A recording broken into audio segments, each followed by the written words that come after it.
புரட்சி தலைவர் எம்ஜிஆர் அவர்களை வணங்கி, புரட்சி தலைவி அம்மா அவர்களை வணங்கி,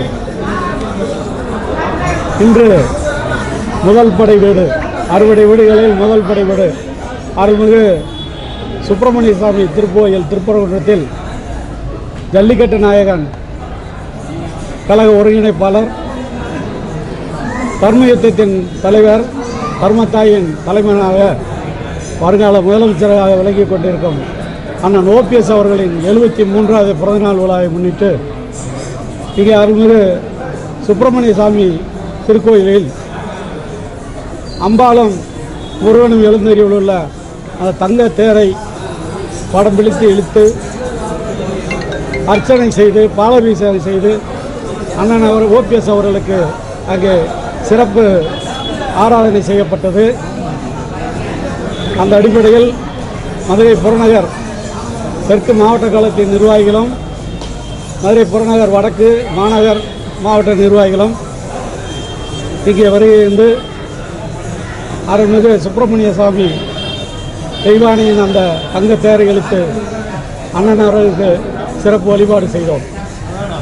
இந்த வழிபாட்டின் மூலமாக அருள்மிகு சுப்பிரமணிய சாமியை நாங்கள் வேண்டிக் கொள்வது, வருங்காலத்தில் அனைத்து இந்திய அண்ணா திராவிட முன்னேற்ற கழகம் அண்ணன் ஓபிஎஸ் தலைமையில்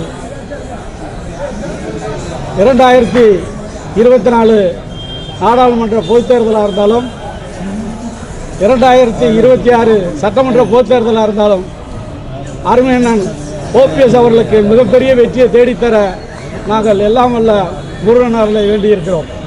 வருகின்ற நாடாளுமன்ற தேர்தலில் ஓபிஎஸ் இரட்டலை பயன்படுத்தக்கூடாதுன்னு சொல்லி நீதிமன்றம் சொல்லியிருக்குது. எப்படி நீங்கள் கூட்டணி பற்றி அமைக்க போறீங்க? ஏன்னா அந்த இடைத்தேர்தல்கள், ஈரோடு இடைத்தேர்தலுக்காக உச்சநீதிமன்றம் தற்காலிகமாக இரட்டை சின்னத்தை எடப்பாடி தலைமைக்கு கொடுத்தது. அது நிரந்தரம் அல்ல. வருங்காலத்தில் வருகின்ற நாடாளுமன்ற தேர்தலில் கண்டிப்பாக இரட்டை சின்னம் அண்ணன் ஓபிஎஸ் கைக்கு வரும். அதே மாதிரி ராசா எம்ஜிஆர் லூசுன்னு சொல்லியிருக்காரு. இதை பற்றி உங்களுடைய கருத்து? எம்ஜிஆர் 1972 இந்த இயக்கம் ஆரம்பித்தார். புரட்சித் தலைவர் எம்ஜிஆர் பொன்மன செம்மல் சத்துணர் என்ற சரித்திர நாயகர் அவரை வாய்கூச பேசுவது என்பது ஒரு இழிவான செயல். அவரை நம்ம விமர்சித்தோம்னா நம்ம தரநாள்ந்து போயிடுவோம். அது ஒரு லூஸு. அதனால் நம்ம அதை பற்றி விமர்சிக்க வேண்டிய அவசியம் இல்லை.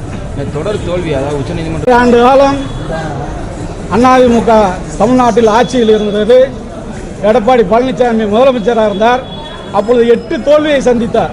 இரட்டை சின்னத்தை கையில் வைத்து 8 தோல்வியை சந்தித்தார். மீண்டும் நான் வெற்றி பெறுவேன் என்று கூக்குரலிட்டு கொண்டிருக்கிறார்.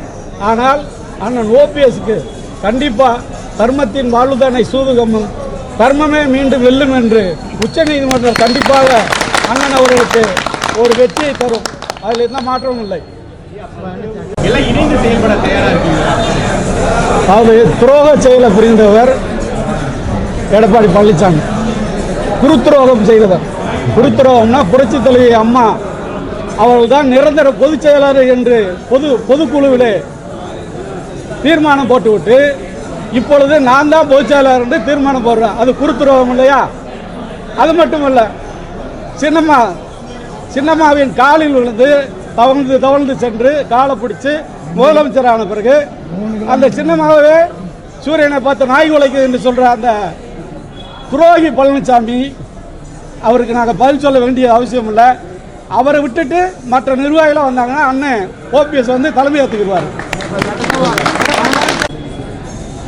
இன்றைக்கு இருக்கின்ற தமிழ்நாடு அரசு 525 வாக்குறுதிகளை அள்ளி வீசிவிட்டு பொய் பிரச்சாரம் செய்துவிட்டு இன்றைக்கி ஆட்சியில் இருக்கிறது.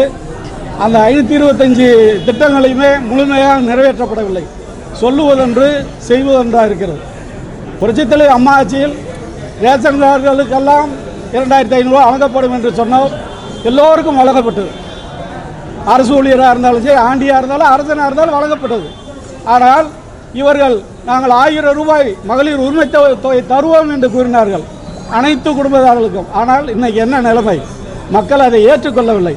இன்றைக்கு சட்டம் ஒழுங்கு கெட்டுவிட்டது. பத்திரிகையாளர்களை எடுத்து துன்புறுத்துகிறார்கள். அதை கேள்வி கேட்க ஆள் இல்லை.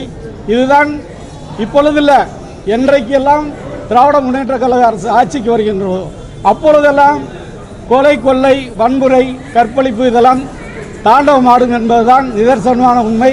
அதற்கு உதாரணம் கடந்த வாரங்களில் பத்திரிகையாளர்களை தாக்கப்பட்டதற்கு சாட்சி. அதிமுக பழனிசாமி கல்லா விரிச்சு உட்கார்ந்துருக்காரு. கல்லா கட்டுறதுக்கு யாரும் வரல, அதனால் அவருக்கு வேலை இல்லை தேர்தலில். அண்ணன் ஓபிஎஸ்க்கு தான் முழு வெற்றி கிடைக்கும். இதில் எந்த மாற்றமும் இல்லை.